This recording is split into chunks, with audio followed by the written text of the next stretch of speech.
Did you vote with the rest of the city council to defund the police by $15 million in 2020?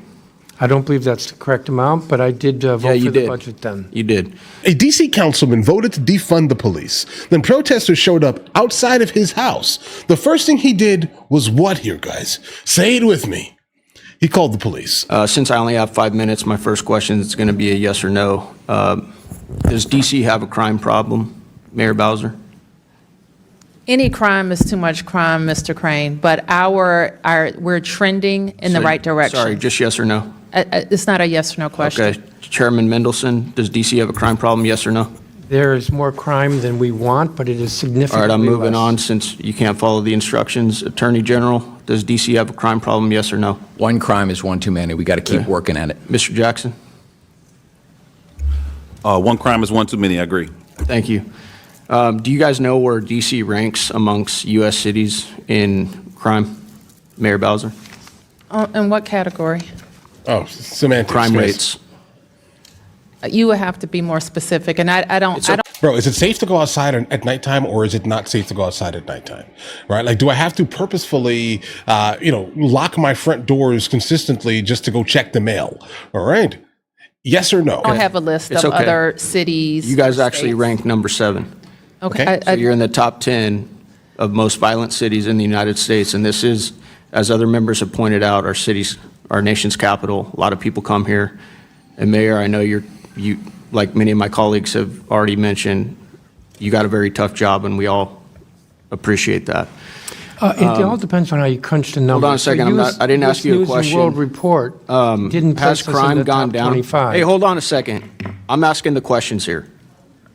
Has crime gone down since the president deployed the National Guard and other federal agencies, Mayor Bowser? I already mentioned, Congressman, the numbers during the federal surge. So it has gone down? It accelerated, yes. Okay, thank you. Mr. Mendelson, you said in criticism to the National Guard being present in D.C., you said that they looked bored. I'm going to ask you a question, sir. Would you rather have National Guardsmen standing posts around D.C.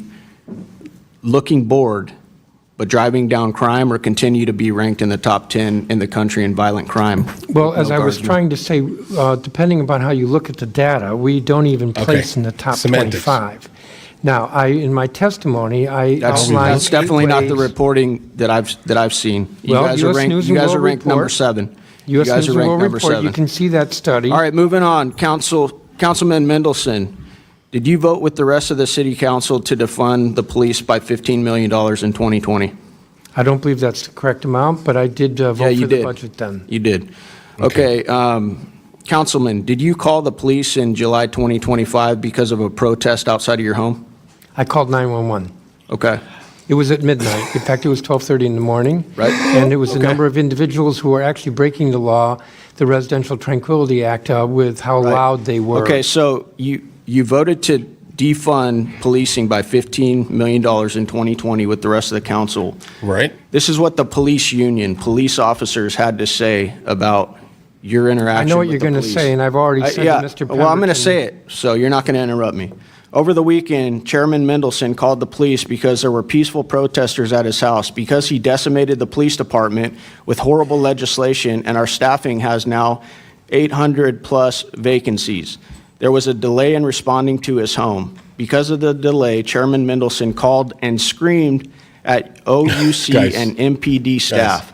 There is now a permanent security detail at his home staffed by an MPD officer Permanent. who should be handling more important matters. We currently have 3,100 total sworn members, the lowest in 50 years, and we now have to dedicate one of them to be a security blanket for a man who hates cops, while other people calling 911 for real emergencies will have to wait. This nonsense must end immediately. So that's what the police department had to say about No, you in police that union, incident. not police The poli- department, Yeah, the sir. police union. Okay.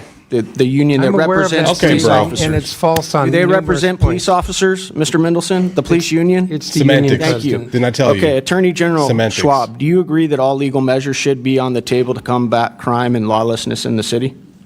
I do. Okay. Then why historically has the D.C. Attorney General declined to prosecute crimes? According to media reports, D.C. declined to prosecute crimes in 67% of arrests in 2023 under AG Graves, the DC quarterly clearance reports from your office show a similar trend in 2025 through Q1 and 2. You are only prosecuting 53% of gun-related homicides, 50% of sex 53%? abuse cases involving a knife, and 37% of non-fatal shootings. There is also an ongoing investigation into if the DC crime data was manipulated under Joe Biden so that historic level of crime didn't look as bad on paper. And I look forward to the outcome of this investigation. Now, Mr. Crane, if I can going back answer to your can I answer your initial question? answer, is that doing everything you can to protect this city? The statistics that you just read are the let's hear statistics it. not from my office, but from Okay. the federal U.S. Attorney's Office. The prosecution rates from the Office of Attorney General have been in excess of 84% for violent crime over the last 2 years. So the statistics you rely on to malign my office don't come from my office. They come from the federal U.S. Attorney's Office. So you're prosecuting all of these crimes, is what you're saying? The jurisdiction of the Office of Attorney General in the District of Columbia is to prosecute juvenile delinquency crimes, and last year we prosecuted more than 84% of the violent juvenile crimes that MD brought to us. We prosecute every violent crime where we have sufficient evidence to meet our burden of proof. Kids need to face consequences and I be held agree. accountable, and we are doing that. The rates speak for themselves. Are you Not in just support kids, of parents. moving the age of minors here in DC? That's one of the bills that we have this week. The representative, the residents of the District of Columbia, the 700,000 of us who live here, know more and care more about how we're going to make our city safe than anybody else. The You residents, didn't answer my question. the residents He's of the not. District of Columbia and their elected officials do not believe we're going to make ourselves safer. Why do you think the rest by of the church. country, why do you think the rest of the country considers somebody at 18 years old no longer a minor? Yet what is it here in DC? The age of anyone younger than 18 is a juvenile in the District of Columbia, just like the rest of the country. Don't you guys consider people that are 20, 25 and below minors? I think you And the gentleman's misunderstand time's the law, expired, sir. but feel free to answer that, gentleman. Well, I Please. think you're misunderstanding the law, and I think you're referring to the Youth Rehabilitation Act.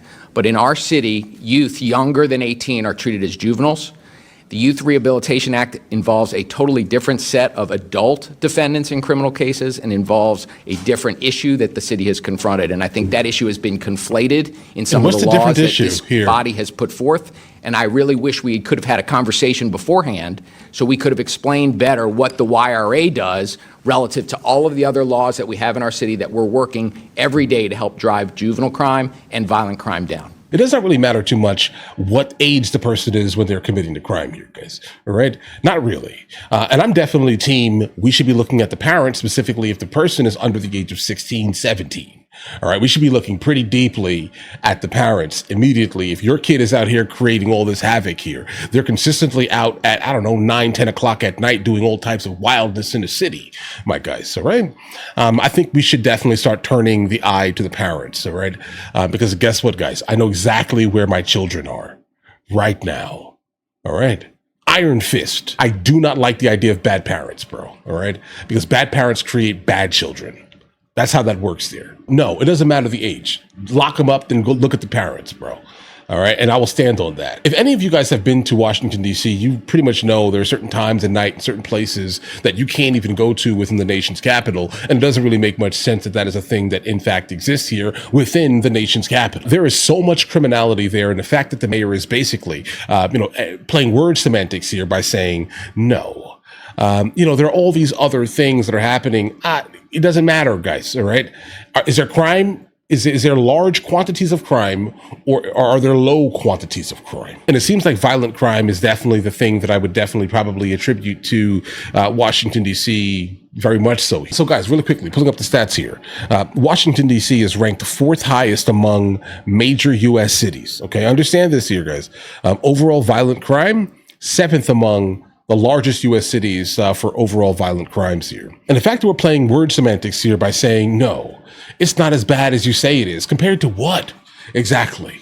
All right. Compared to what? So, for example, guys, when I'm in the United States of America, I am in a place that moves between 3rd safest and 4th safest in the entire country. Imagine how I look at some of these places. I just want you to, because people don't understand sometimes, right, why people have these opinions here. Guys, I've never felt comfortable in Washington, D.C. at all. Okay. Honestly, to be honest here, most of the major cities around the United States of America, I don't feel comfortable in at all. Right. Because everything feels unsafe. Everything. Right. Just everything feels it. There's a certain vibe that you get when you're in some of these blue state strongholds, right? And they're generally super crime infested, run down, blighted out, these type of places. You understand what I'm saying here, guys? Hopefully. So when I see these stats as someone who does not live in Washington, D.C., it doesn't tell me, hey, I want to go visit Washington, D.C. for anything, bro. I drive through that place, okay? Like the whole DMV area, I drive right through it. I'm not stopping there, bro. I feel like I feel like if I stop at a red light, I'm going to get robbed, okay? That's generally how I feel when I go through some of these places, all right? That may sound super terrible, right? But it's just the truth of my perspective. I see these places and I'm like, I don't really want to go there, right? But now understand this here. So guys, imagine the tourism dollars that would come in if you got rid of some of the debauchery, started holding people accountable, started holding households and parents accountable. Imagine how much all of these businesses would flourish here, guys, okay? We're talking about almost immediate gentrification in a great way. Tax dollars are going to be amazing here, guys, right? All of the new companies and businesses that are going to be like popping up all over the place here. Everyone's making money, bro. Clean up all of these blue state cities. The National Guard needs to have a post in every single one of these cities. Back when all of this stuff was starting here, you would listen to people tell stories about how they never felt comfortable going outside, right? They never felt comfortable, allowing their kids to walk to the store, all of these things here. And then when the National Guard came, what happened immediately? Oh, the literal criminals have no interest in going outside anymore. Good, bro, good. If you're living somewhere, your goal should be to be moderately prideful of that area, not allow debauchery to basically persist within the area. And if you know you're in a high crime area, why would you attempt to defund the police? Why? Because your cousin that lives down the street that has been committing crime all of his life went to jail? So now you're gung-ho about defunding the police? Why did he go to jail? Is it because he was committing crime? Come on, this is ridiculous. All right. Accountability, bro. Guys, this is why I will not back down and stop calling the Democrat Party the lack of accountability party. I will not do it, bro. Like, there's nothing that is logical about this here. You commit crime, you go to jail. All right. You break into the country, you get kicked out of the country. See the rules? See how this goes here? I'm an equal opportunity hater, guys. Listen, you guys all have an absolutely amazing day. Enjoy your day thoroughly. If you guys are new here, please like and subscribe. But in the meantime, guys, I'll go ahead and catch you guys later.